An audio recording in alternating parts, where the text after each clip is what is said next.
The countdown is on and the L train is closing in less than a year, and your commute may look a lot different. Stay tuned. The study says that Snapchat filters like this are causing depression amongst teenagers. When the sun goes down, rats come out to eat. Wire bins like these make it easy for rats to feast, which is exactly why the city is phasing out these bins. This photo of Snooki and Edwin is one of thousands of photos on this new mural that represents dogs and cats that have been adopted. The city says they're working to fix the problem as quickly as possible. And Miguel, they tell me that they're bringing in sand that was left from the Army Corps. Yes, Anna Kay, so the Department of Transportation is planning on shutting down 14th Street in a plan that they called the busway. And what this means is that they would shut down 14th Street to all local traffic.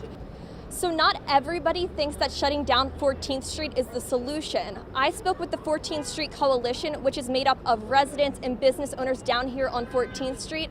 And what they say is that while they don't have a specific solution in mind, they do hope that the city will test this out before they put it into place. Julianna, and how many buses are they planning on adding?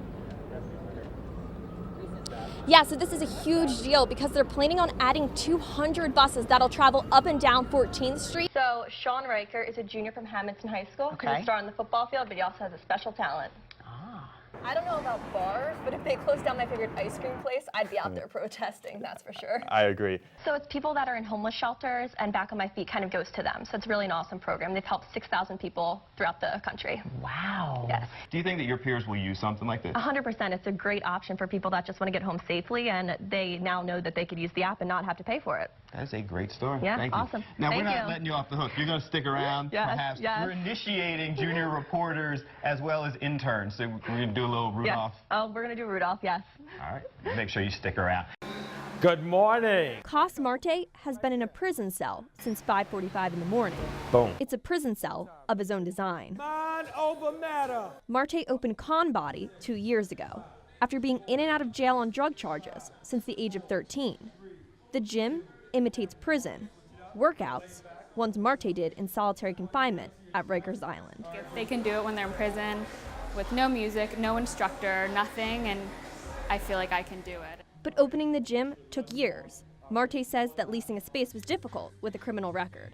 He trained people outdoors and earned money to eventually open Con Body. I was living on a couch that was like super uncomfortable, probably worse than a prison cell. Now up and running, part of his business plan includes helping those who are like him. I felt so much regret for all the stuff that I've done, and it was a way that I felt like I could give back to society in some sort of way. Give back by hiring ex-cons. According to studies, a criminal record reduces the chances of getting a job by nearly 50%. The National Employment Law Project says that a year of employment reduced recidivism rates from 53 to 16%. After spending 10 years in prison, Jamal Campbell was unsure of his future.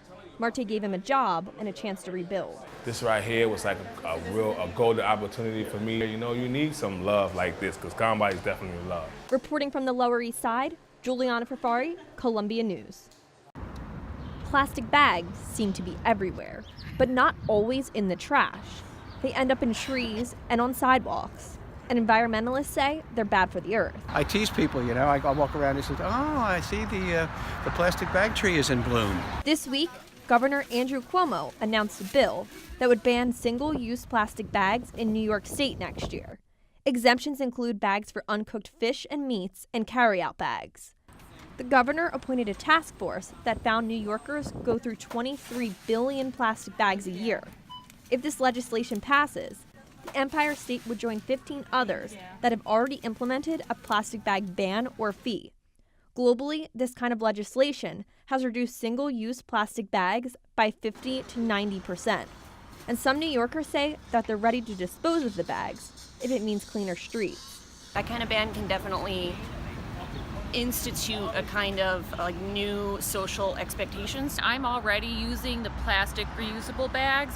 They cost usually like 99 cents at the grocery store or even at TJ Maxx. Some local food chains, like Pret a Manger, already give their customers paper bags to work towards a greener earth.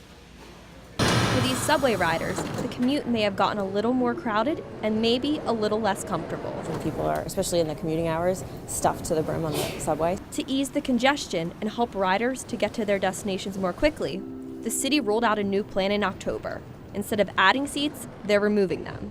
Hoping to increase capacity by 80 to 100 people per train, the city removed seats on the E and L lines, in addition to the shuttle between Times Square and Grand Central. It actually creates more room on the train. I think a lot of people tend to stand anyway and would prefer to stand, and they sit just to prevent the overcrowding. Last year, only 64% of trains and buses were on time, and that's down from the year before. Rider advocates say the problems go beyond the crowded cars. But we do think that it's indicative of a much larger failure to maintain and expand our infrastructure. Danny Perlstein from Riders Alliance says that an increase in population, jobs, and tourism contributes to the record high ridership the MTA says it's experiencing. MTA officials say, "We will continue to experiment with different innovative approaches that are aimed at alleviating platform dwell times and getting people to their final destinations." Last month, Governor Andrew Cuomo released New York's 2019 budget. It included $429 million towards the MTA's $836 million plan. There's no word yet on if removing seats from other lines will be on the agenda. Julianna Furfari, Columbia News, Manhattan, New York. And I'm Julianna Furfari. From all of us here at News Now Columbia, have a wonderful night.